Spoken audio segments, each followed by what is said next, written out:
Pernah lihat ijazah dari tahun 80-an? Belakangan ini dokumen kayak gini jadi rame banget, bikin perdebatan dan banyak yang bingung. Nah, Anda pernah kepikiran nggak? Sebenarnya apa sih yang beda dari sistem kuliah zaman dulu?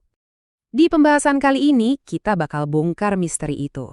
Pertanyaan utamanya gini, sistem universitas zaman dulu tuh kayak apa sih? Dan kenapa sistem yang udah puluhan tahun lewat kok masih bisa bikin bingung orang zaman sekarang? Nah, biar jawabannya akurat, kita nggak main tebak-tebakan, kita langsung ke ahlinya. Narasumber kita kali ini adalah Profesor Bagas Pujilaksono. Beliau ini udah ngajar di UGM sejak tahun 1989, jadi ya beliau paham betul sistem yang lagi kita omongin ini. Tujuan beliau katanya jelas banget. Beliau mau ngasih klarifikasi akademis yang lurus, yang faktual, buat melindungi nama baik alma maternya, biar nggak keseret-seret ke perdebatan politik. Jadi, ini murni soal meluruskan sejarah akademik. Gitu. Oke, jadi ini dia peta perjalanan kita. Pertama, kita lihat dulu sistem yang lagi jadi sorotan. Terus kita bahas pergeseran akademik di UGM. Apa itu sarjana muda? Kita kupas tuntas. Lanjut ke gimana sih perjalanan mahasiswa zaman dulu? Dan terakhir, soal misteri 2 ijazah tapi 1 gelar. Siap? Yuk kita mulai.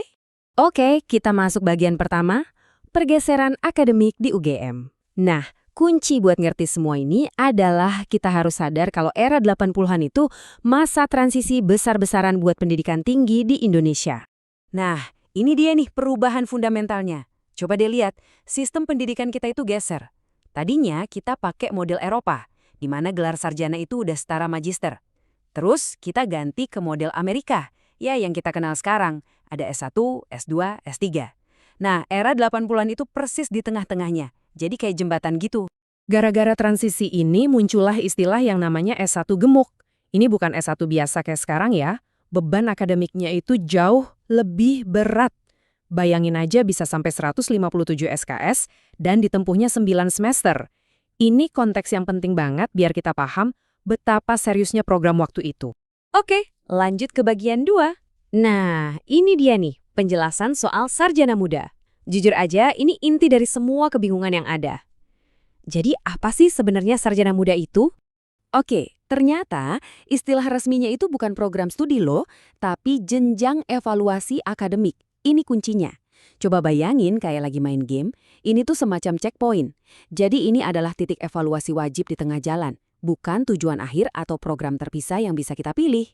Profesor Bagas bahkan sampai menekankan ini berkali-kali. Coba kita dengerin langsung dari beliau. Sarjana muda itu bukan program, sarjana muda itu jenjang evaluasi akademik. Jelas banget kan? Ini tahapan bukan tujuan. Oke, biar lebih gampang, kita pecah jadi beberapa poin penting ya. 1, dari hari pertama masuk, mahasiswa itu udah daftar buat program sarjana penuh, bukan sarjana muda.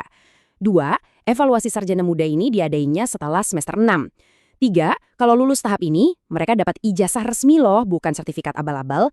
Dan yang terakhir, dan ini penting, nggak ada tuh yang namanya wisuda khusus buat sarjana muda. Oke, bagian 3, perjalanan mahasiswa di era 80-an. Nah, kalau sarjana muda itu cuma sebuah tahapan, terus gimana dong perjalanan langkat seorang mahasiswa dari awal masuk sampai akhirnya lulus? Jadi, perjalanannya itu ada 3 tahap evaluasi utama. Tahap pertama itu di 2 tahun awal.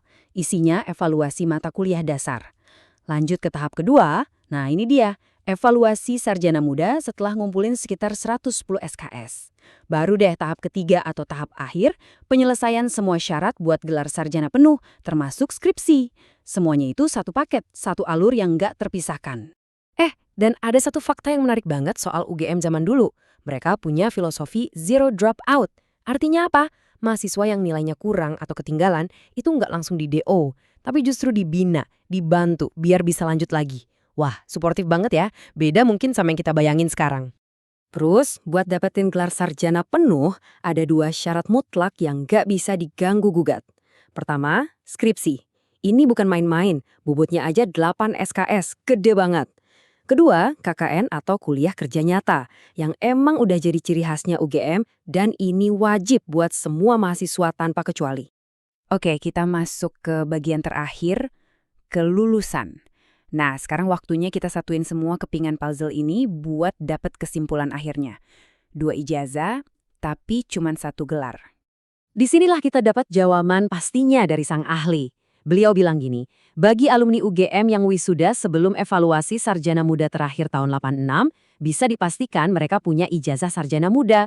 Kenapa? Ya karena mereka memang wajib ngelewatin jenjang evaluasi itu. Jadi, ini dia kesimpulan paling pentingnya. Buat lulusan di era itu, punya 2 ijazah, 1 ijazah sarjana muda, dan 1 ijazah sarjana penuh, itu bukan hal aneh. Sama sekali bukan.